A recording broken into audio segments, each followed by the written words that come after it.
I'm Tree, and this is Stitchless TV. I'm going to show you something really brilliant.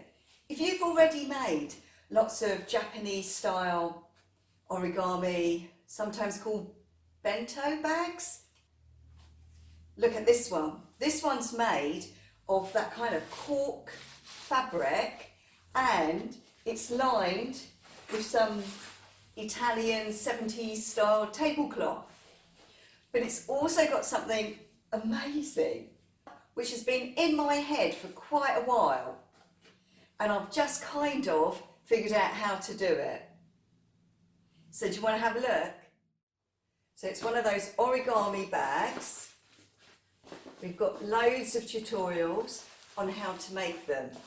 Okay, so that's it. Yeah, you can clearly see it's a really lovely bag, but we have put a strap on it.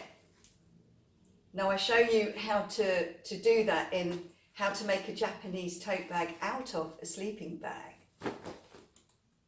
Now I've also put somewhere here, where is it? A zip, can you see that?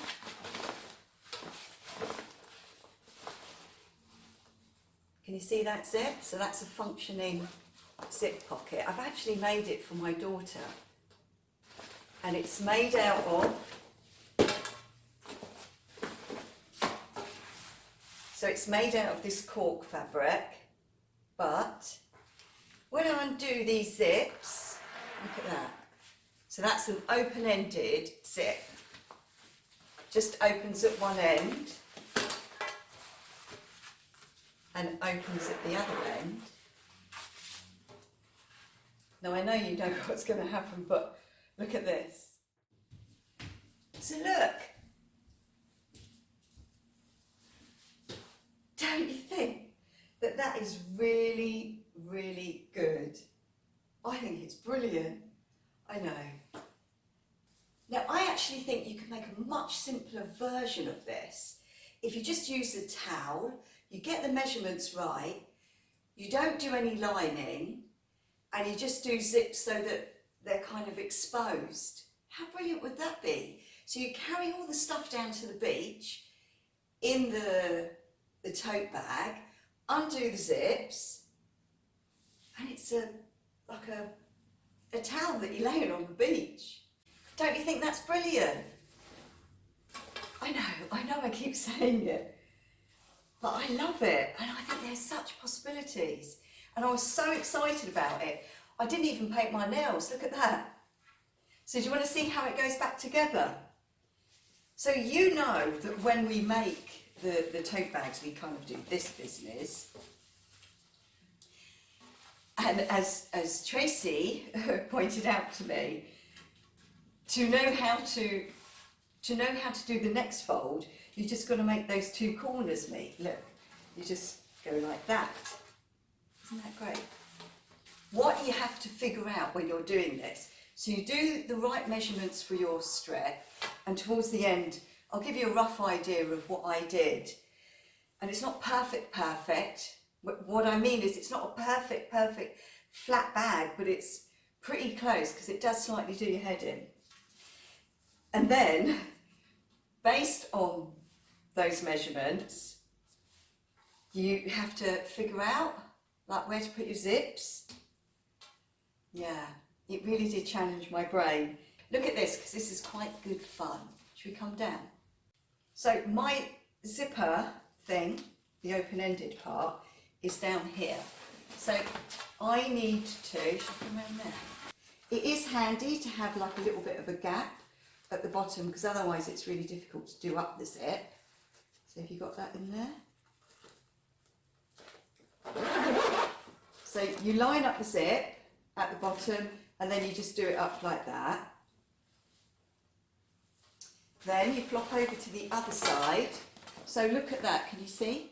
I had to leave like a little gap at the bottom of the zip on each side, so that I could then get my fingers in there to do it up. Now, I don't know, you may not find it difficult to figure out how to do this, but I found all the measurements quite challenging. And then, in order for it to work, you can't do our usual, where we create a kind of sleeve thing. You need to do it with the strap. But you can go and watch that tutorial of the Japanese style tote bag made out of a sleeping bag. And then look at that. It's a bag. Really cool looking bag, but it looks a lot better when you have something in there. But also, I can adjust the straps so it can become an enormous kind of messenger bag thing that goes across my body. So do you want to know some of those measurements?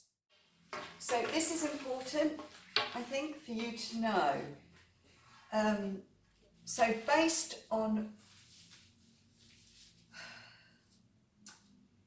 so I bought a 40 centimetre zip, but the thing is, I needed this gap at the bottom because I don't think it'd be very easy for me to do it up. Maybe my gap's a bit big. So if I just tell you from the top of the bag down the zip to where the fold would be, so that measurement there is 42, okay? So that's 42, and the width of the finished bag is also about 42. You can call it 42, it's like 42.5 centimetres. This is all centimetres, okay? Now that's without seam allowances, all right? So it's 42 wide by 100, it's just short on 126 long. But then you need to add your seam allowance all the way around. Now look where the, this is where the shoulder strap is. It's on opposite sides. Yeah, can you see that? Look. So that's down there, so that's at the bottom. And then this is at the top. And then one side of the zip is here, the other side of the zip it's there, wherever it falls. And then you do exactly the same on the other side. Zip here, zip here.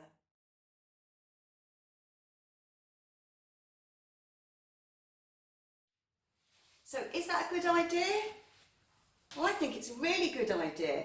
Actually, when I first did the video of how to sew the Japanese style origami tote bag, I'm sure I saw someone do something like it on Facebook and I can't remember their name. And if it's you, let me know who you are so I can say thank you. But I'd just like to say, if you don't integrate your zips, look, if you don't integrate your zips into the lining, then it's a lot easier. If you don't mind having them exposed, then it's really easy. You just lay the, and you can even overlap it really easily then, can't you? So, so if you decide to do it like that, easy, easy peasy. Just make up a bagged out rectangle, and then instead of like pinching when you do the seams, just overlap the zip as you would if you were normally putting in a zip in something. So you do like a lapped zip. Anyway, I'm talking too much as usual. So I'll show you one more time because it's just brilliant. And I'm going to undo all the zips. Look at that. Undo all the zips. I end up with a great big rectangle that doubles up as a kind of beach towel-y thing in my dreams, or a picnic blanket. Okay, thank you so much for watching. See you again. Bye.